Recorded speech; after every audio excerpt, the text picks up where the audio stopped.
Emily was a 22-year-old woman who had always struggled with ADHD.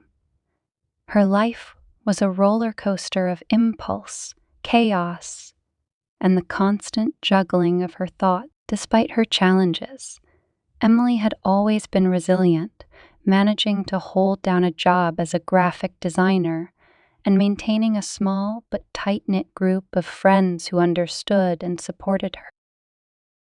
One sunny morning, Emily awoke to the sound of birds singing outside her window. She sleepily made her way to the kitchen, barely noticing the dishes piled up in the sink or the unopened bills on the counter. The day was just another blur of scattered thoughts and tasks as she tried to navigate her ADHD.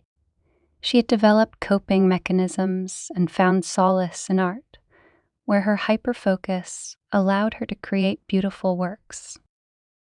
As the day wore on, she felt a growing unease, something she couldn't shake off. Emily's scattered thoughts seemed to coalesce around the unsettling feeling. Hours turned into a restless night, but she couldn't pinpoint the source of her anxiety. The following morning, as Emily groggily opened her front door to retrieve the morning paper, a white envelope caught her eye. Her name was written neatly on the front, and it was sealed with a crimson wax seal. Confused, she tore it open and found a single piece of paper inside. "Emily, you will die tomorrow," it read in stark, typewritten letters. Her heart raced as she read the words over and over, her ADHD-fueled thoughts racing like wildfire. Who would send such a horrifying message? Her immediate reaction was to panic, but Emily knew she needed to focus despite her condition. Emily shared the note with her closest friends, Alex and Sarah, who offered their support. Together, they brainstormed ideas on what to do next. Emily's scatterbrained mind darted from one possibility to another. Could it be a sick joke, an elaborate prank, or something more sinister? That night, as Emily lay in bed, she had a moment of clarity amidst her racing thoughts. She realized that the answer might lie in her own history. Over the years, she had encountered people who were envious of her artistic talents, and she remembered an anonymous online stalker who had harassed her for some time. The next day, Emily set out to uncover the truth. She revisited the notes from her stalker, searching for any hint that might lead to a breakthrough. The online messages were filled with insults and taunts, but one phrase stood out: "You'll pay for your creativity." This gave Emily an eerie feeling, as though it was a precursor to the note she'd received.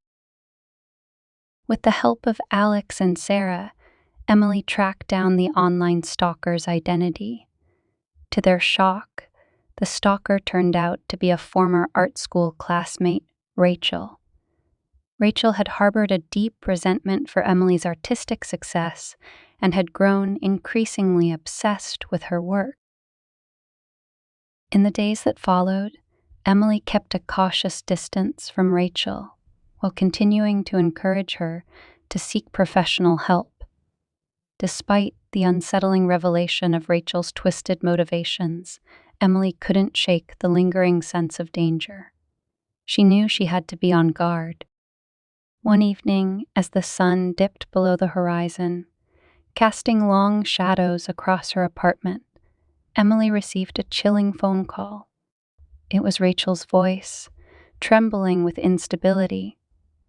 "Emily, you'll pay for making me do this," she hissed, and the line went dead.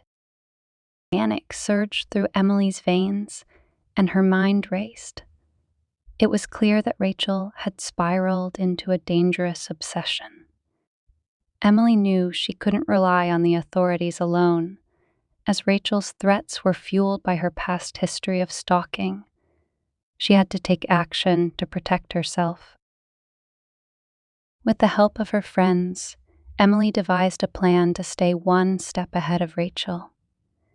They arranged for Emily to stay with Sarah in a secure, undisclosed location while Alex helped track down Rachel's current whereabouts. This strategic move would buy them time to figure out Rachel's intentions and prevent any harm. Unbeknownst to Emily, Rachel had become increasingly unhinged and desperate. Fueled by a twisted conviction that harming Emily would somehow free her from her own inner demons, Rachel managed to uncover Emily's location. Late one night, she broke into Sarah's home, drugged Emily, and kidnapped her. As Emily regained consciousness, her surroundings were unfamiliar, and her heart raced with fear. Rachel had transported her to a secluded cabin deep in the woods, far from prying eyes. Bound and gagged, Emily struggled to maintain her composure, her ADHD-addled thoughts racing, trying to find a way out of this dire situation. Rachel, meanwhile, watched her captive with manic intensity, her once familiar eyes now filled with a dangerous fervor. As she began to monologue about her warped obsession and the need to eliminate Emily, a sense of impending doom enveloped Emily. This was a life or death struggle she had never prepared for, and her condition only complicated matters. Desperation became Emily's ally as her hyperactive mind searched for a lifeline. With a burst of insight, she remembered a hidden pocket knife she had kept in her bag for emergencies. Slowly and stealthily, she managed to free one of her hands and retrieve the small but potent weapon. The moment of truth arrived as Rachel leaned closer, oblivious to Emily's progress.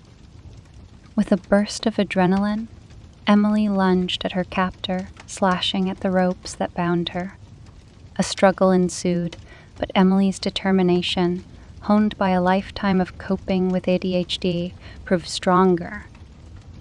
In the end, Emily managed to subdue Rachel and contacted the authorities, who arrived in time to apprehend her captor.